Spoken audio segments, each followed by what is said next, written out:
para sa lagay ng ating panahon ngayong umaga po ng April 28, 2025. Sa ngayon po ay nananatili pa rin na easterlies ang hangin na umiihi po sa malaking bahagi nating bansa, lalo na po sa silangan ng Luzon at Visayas. Habang mayroon pa rin po ang intertropical convergence zone na nag-extend sa may Mindanao at nakapalo po dyan ang banta ng sama ng panahon na ating binabantayan.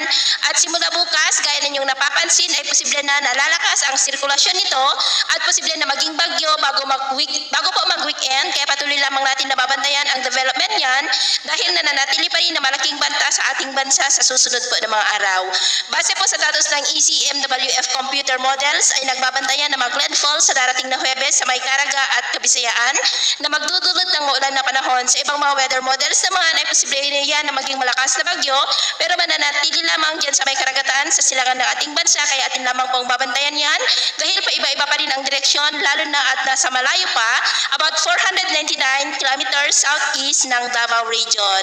At sa lagay ng ating panahon, ngayong madaling araw ay maayos ang panahon sa malaking bahagi ng ating bansa, pero may chance pa rin ng mga isolated rains sa may Lobo, southern part ng Quezon, Camarines Norte, Catanduanes, Marinduque, Romblon, Oriental Mindoro, Northern Palawan, Masbate, Capiz, Bohol, Eastern Samar, Cotabato City, Pagadian, Zamboanga, Holosulu, Davao at Sultan Kudarat.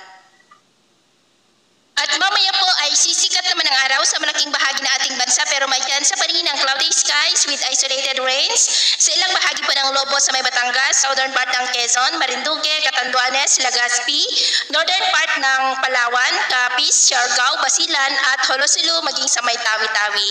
At mamayang hapon po may chance pa rin ng cloudy skies with isolated rains sa may Mimaropa, Bicol Region, Kabisayaan at ilang bahagi ng Mindanao. Kaya mag-ingat po tayo. Ugaliin lamang natin lagi ang magdala ng kahit anong pananggalang natin sa init ng araw at proteksyon na rin po sa mga biglaang buhos ng ulan kung lalabas po tayo sa ating mga tahanan. At sa atin naman po mga baybayin, wala naman po tayong nakatas na namang gale warning signals pero iba yung pag-ingat lamang po kung papalaot tayo para po mas makaiwas sa mga sakunang